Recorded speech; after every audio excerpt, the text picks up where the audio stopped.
Salam sejahtera Malaysia. Akhirnya, selepas menghantam PM Ismail Sabri, akhirnya Azalina mengaku bahawa dia masih lagi kekal sebagai penasihat khas kepada Perdana Menteri. Kemudian, tuan-tuan dan puan-puan, saya ingin kongsikan satu lagi artikel terbaru daripada sabudin.com.net. Walau tak sayang mulut, Azalina tetap sayang jawatannya. 31 Ogos 2022, diterbitkan di sabudin.com.net, ditulis oleh Sahbudin Hussein. Dia punya tajuk, walau tak sayang mulut, Azalina tetap sayang jawatannya. Di sebalik banyak kabar angin mengenai peletakan jawatannya, Azalina Osman Said tampil mengesahkan bahawa beliau masih lagi memegang jawatan penasihat undang-undang dan hak asasi manusia kepada Perdana Menteri. Beberapa saluran media turut menyiarkan laporan kononnya beliau telah meletak jawatan bermula Selasa yang lalu. Pengesahan Azalina itu ditulisnya dalam laman sosial FB-nya pagi tadi. Tulisannya adalah berbunyi seperti ini. Saya ingin mengesahkan bahawa setakat 31 Ogos 2022, saya masih berkhidmat sebagai penasihat undang-undang dan hak asasi manusia. Saya mengambil peluang ini untuk mengucapkan selamat Hari Merdeka ke-63, katanya ringkas dalam Facebooknya itu. Sabudin Hussein menulis seterusnya, dalam perenggan seterusnya, dengan berani mengkritik Perdana Menteri Ismail Sabri Yaakob, berhumpung pelantikan Peguam Negara terbuka di pentas UMNO ketika Majlis Taklimat Khas Sabtu lalu. Azalina sepatutnya tidak menunggu lama untuk meletakkan jawatannya. Ini kerana Ismail Sabri yang dikritiknya itulah yang melantiknya memegang jawatan penasihat khas itu berkuat kuasa 2 Oktober tahun 2021 yang lalu. Dari segi prinsip, tidak betul seseorang itu mengkritik secara terbuka orang yang memberinya jawatan untuk menyedapkan lagi tekak membeli makanan. Berbuat demikian menggambarkan Azalina adalah seorang yang tidak berprinsip dan tidak mengenang budi, kata Sahbudin Hussein dalam tulisannya itu. Dia menyambung semula, seharusnya sebelum majlis taklimat dan mengkritik Perdana Menteri lagi, beliau sudah patut meninggalkan jawatannya.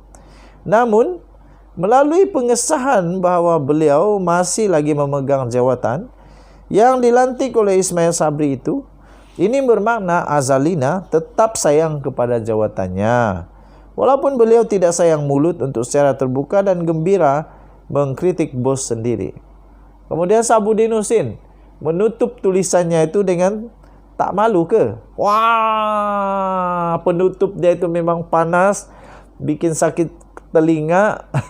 Tak malu ke? Tak malu ke? Sahbudin Hussein 31 Ogos 2022.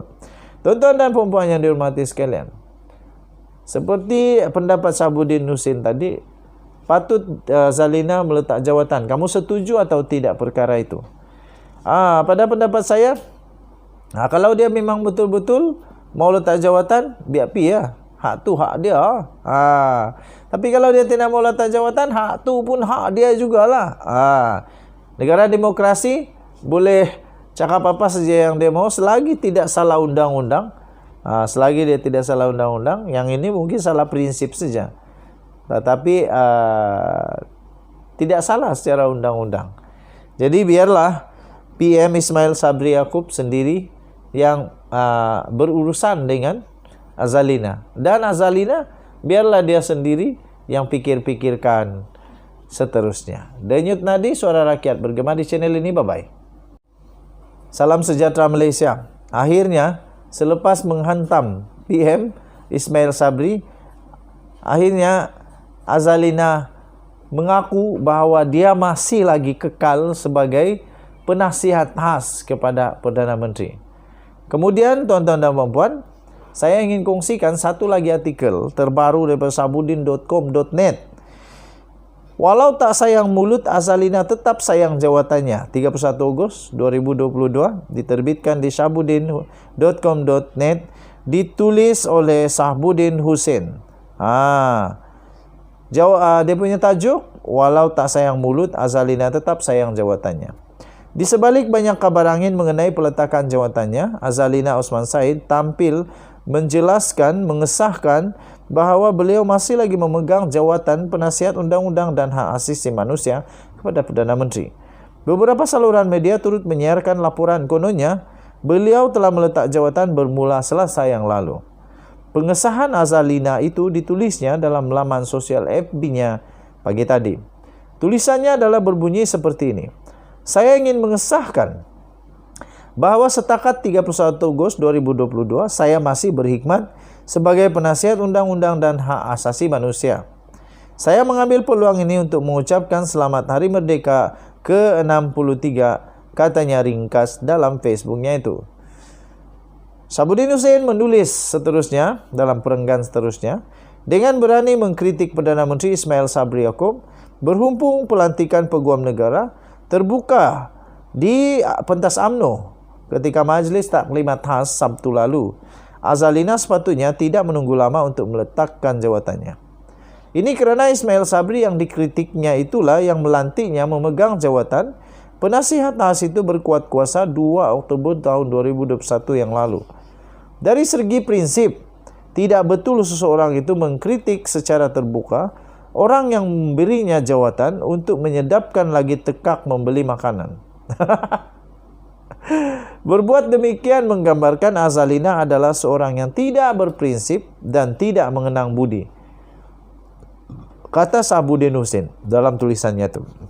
Dia menyambung semula, seharusnya sebelum majlis taklimat dan mengkritik Perdana Menteri lagi, beliau sudah patut meninggalkan jawatannya.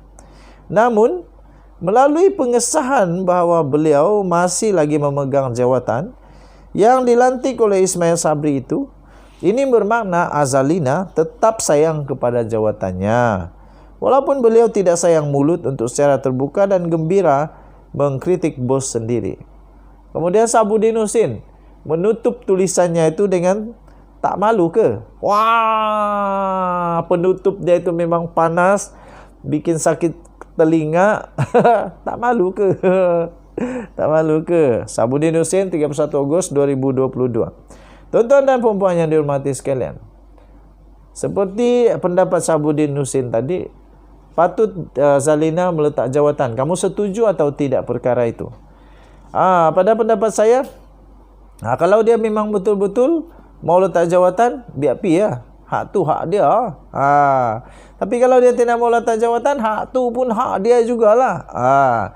Negara demokrasi boleh cakap apa saja yang dia mau selagi tidak salah undang-undang. Selagi dia tidak salah undang-undang, yang ini mungkin salah prinsip saja.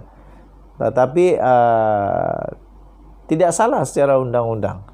Jadi biarlah PM Ismail Sabri Yaakob sendiri yang berurusan dengan Azalina. Dan Azalina biarlah dia sendiri yang pikir-pikirkan seterusnya. Denyut Nadi, Suara Rakyat bergema di channel ini. Bye-bye.